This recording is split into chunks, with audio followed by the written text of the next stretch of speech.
Why are you fine? My husband brought home some tea, and my mother-in-law was rushed to the hospital after drinking it. Even after I contacted my husband, he didn't seem surprised or worried. Instead, he seemed to be unable to understand why it was my mother-in-law who collapsed and not me. It was as if he was expecting me to collapse. After that, I witnessed an unbelievable truth and was shocked. What was our marriage all about? I was confused and couldn't believe it. Tears flowed naturally, but I clenched my fists and decided to take revenge. My name is Mary Smith, and I'm 58 years old. I find myself wondering when things started to go wrong. These days, I'm exhausted both physically and mentally from thinking about it so much. My husband, Michael, was very kind when we first got married. But over time, he stopped doing things like worrying about me or giving me presents. Even when I prepared gifts for him on his birthday or cooked a special meal for our anniversary, he would often forget. After being married for over 20 years, we've become like air to each other, for better or worse. I wonder if it's pointless to expect anything from him anymore. Even though I try to convince myself otherwise, I can't help but feel like I'm not important to him. It's frustrating and makes me feel uneasy. And since my daughter got married and moved out 5 years ago, my husband hasn't even wished me a happy birthday. At the time, I was getting older, but I still felt lonely in this kind of marriage. Before I knew it, my husband, who works for a wholesale company, is almost 59 years old and nearing retirement. He used to be away from home a lot on business trips, but now he's not going to get promoted anymore, and we'll have more time to spend together. Hey, darling. Do you want to go to a nearby cafe this weekend? I want to take a break because I've been working overtime lately. I work for a food manufacturer, and I haven't seen my husband much lately because of all the overtime I've been doing, but that day we had a rare day off together, so I wanted to spend it with him. However, my husband furrowed his brow and didn't even look up from the newspaper he was reading. Why do I have to do something like that? Let me be free on my day off. Well, you know. We haven't talked much as a couple lately, have we? I thought maybe if we went somewhere, we could naturally, start talking. I was stumbling over my words, because I wanted him to understand how lonely I felt. My husband slammed the newspaper down on the table and scowled. What are you talking about? We're not newlyweds anymore. Think about your age. But my colleague Mrs. Williams hasn't gone anywhere with her husband either, and they do everything they need to do through text messages. I know Mrs. Williams too, and she's a kind and beautiful woman who's much more feminine than I am. She's also 59 years old, just like my husband. My husband often compared me to his colleague and told me to be more like her. Mrs. Williams doesn't talk to her husband either, so it's no wonder we don't talk. I was still lonely, but I had come to accept that my husband might be right. From then on, I tried to think of us as just another married couple and not to think too deeply about it. That was 2 months before my birthday. Time passed, and it was my 58th birthday. I was able to finish work earlier than planned that day and was home before 5 p.m. I'm just going to spend it alone again this year. My husband seemed to be busy with work and came home after midnight every day and went straight to bed. So I couldn't bring myself to say, I want to celebrate my birthday with you. I had prepared a sponge cake for myself and was about to celebrate my birthday alone when my husband suddenly came home with a department store bag. Mary. Here, this is for you. When I opened the box he handed me, there was a high-end necklace from a brand I had never worn before inside. Today's your birthday, right? How is it? Do you like it? I'm so happy. Thank you. I answered with a big smile, and he scratched his head as if he were trying to hide his embarrassment. He also brought back high-end tea and sweets that were being sold at the event. I really appreciated you, but I couldn't express my feelings or actions honestly. I want you to think of this as my feelings. Darling. I had given up on talking to my husband and had become like air to each other. But this surprise made me realize his love for me, and I felt warm inside and out. Then, I noticed tears streaming down my face. I'm so happy. Try putting it on. I wiped away my tears, took out the necklace, put it on, and checked the atmosphere in the mirror. My husband looked at me with a smile. It was a moment when I could truly say that I was glad to have married him. However, my husband suddenly took out a suitcase from the closet. I'm sorry to do this on your birthday, but I have to go on a week-long business trip. He had to leave immediately after getting ready. As he packed his things, he apologized repeatedly. I'm sorry, I can't celebrate your birthday properly. It couldn't be helped if it was work. I saw him off with a smile, even though I was disappointed. Oh, drink all that tea without me even noticing.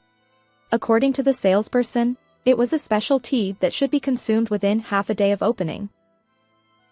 Sorry. I opened the package to check the smell at the store. Well, it's time. He left in a hurry, leaving me alone to savor his kindness. However, I didn't realize that the tragedy had already begun.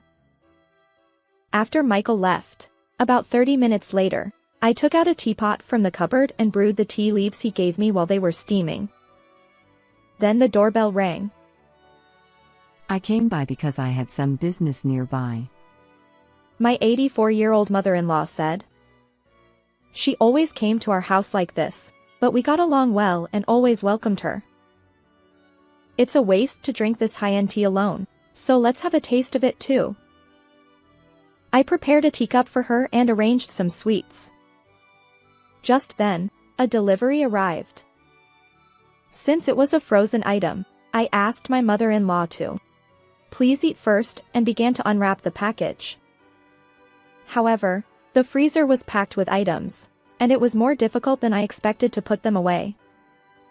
I managed to organize the inside of the freezer and tried to sit at the table to drink tea myself. But at that moment, I witnessed an unexpected sight. Oh, Mom! Please hold on! She suddenly started foaming at the mouth and collapsed. She became limp and unresponsive, and her face turned pale and then blue. I'll call an ambulance right away! 15 minutes later, the paramedics arrived and she was rushed to a nearby hospital. I couldn't reach my husband, so I didn't know what to do and could only pray. After the doctors and nurses worked hard to treat her, my mother-in-law survived. It seems that the cause was something she ate or drank that was bad for her body. Even when she regained consciousness during the doctor's treatment, she couldn't think of anything that might have caused it. Fortunately, her condition was good and she was expected to be discharged soon, but she was 84 years old, so she was hospitalized for the day just in case. Oh, hello Michael? I finally got through.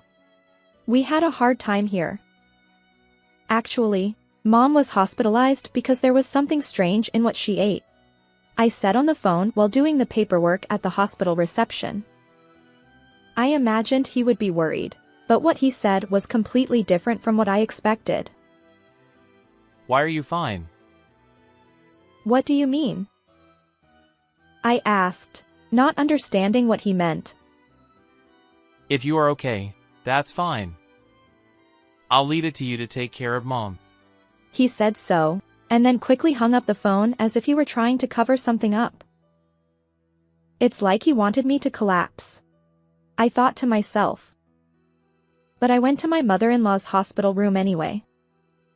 There, I had a casual conversation with her, and a certain truth was revealed to me.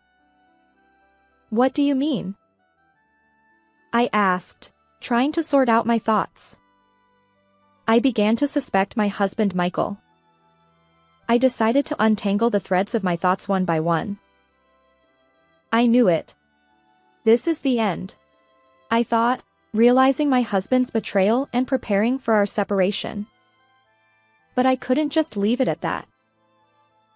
I'll make him suffer just like my mother-in-law did. I was determined to do so. A week later, my husband returned from his week-long business trip. Welcome home. You must be tired. Here, have a drink and take a break. I took his bag at the entrance and took care of him. When I offered him a warm cup, he started drinking it with a slurping sound. How does it taste? Huh. It's the same as usual tea. I frowned and peered into his face, which looked normal. That's strange. This is the high-end tea leaves you gave me for my birthday. As soon as he heard my words, he spat out the tea he was drinking and spilled it all over the floor. What did you do? He rushed to the kitchen and drank water or tried to vomit what was in his stomach by sticking his finger in his throat. He seemed to be quite panicked. I'm going to die like this. He was sweating and turning pale. Call an ambulance. He asked for help, but when I just watched him silently, he tried to contact them himself. Then I took his cell phone away from him. What are you doing? Don't worry. It's just ordinary tea I bought earlier, I said, showing him the tea package. He collapsed on the floor, looking helpless. You knew there was something suspicious in the tea leaves, so you panicked like that, I said, peering into his face. He suddenly looked away, and his eyes were clearly shifty. I don't know anything about that. What? Don't play dumb.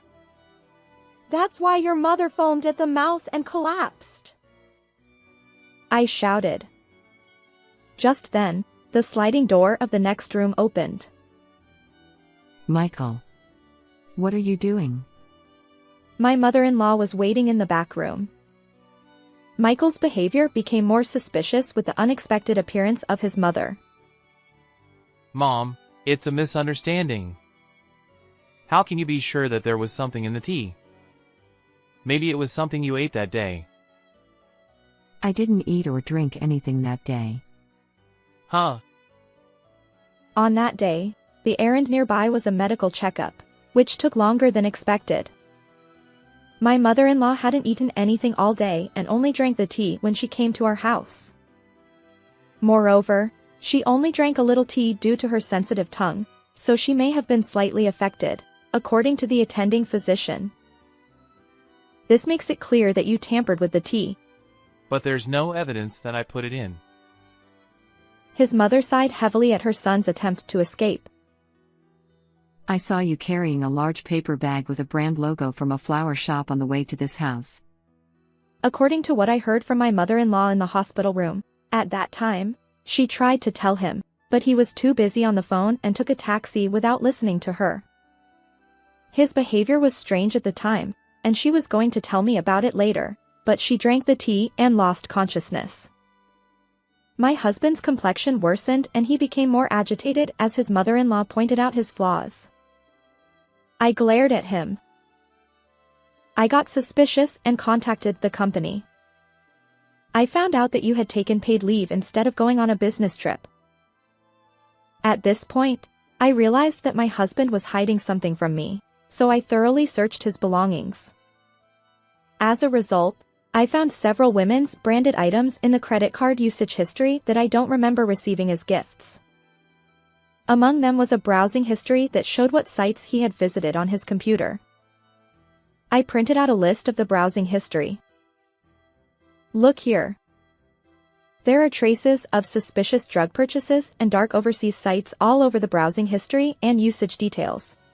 I showed Michael browsing history and usage details alternately. And this store matches the payment address on the card. Michael was already pale-faced and couldn't say anything. But that wasn't all I had prepared. You were also looking at love fortune-telling pages a lot. I picked up a crumpled printout of the fortune-telling results from the trash can while searching Michael's room. But maybe the results weren't good and he didn't like them, so he crumpled them up. However, this was the decisive factor that cornered Michael. Let me see. It says, Michael Smith and Nancy Williams's compatibility fortune-telling, right? Huh. This is about the Williams, right? My colleague says that she hasn't gone out with her husband anywhere. Williams was the woman who Michael mentioned by name when he twisted my words in the past. I asked the flower shop, and they told me that the bouquet Michael purchased had a message card that read, "To my beloved Nancy." In fact, the owner of that flower shop and I knew each other. Michael had shopped there without knowing it. I realized that my husband had some kind of relationship with Nancy Williams. I thought they might have taken a vacation together.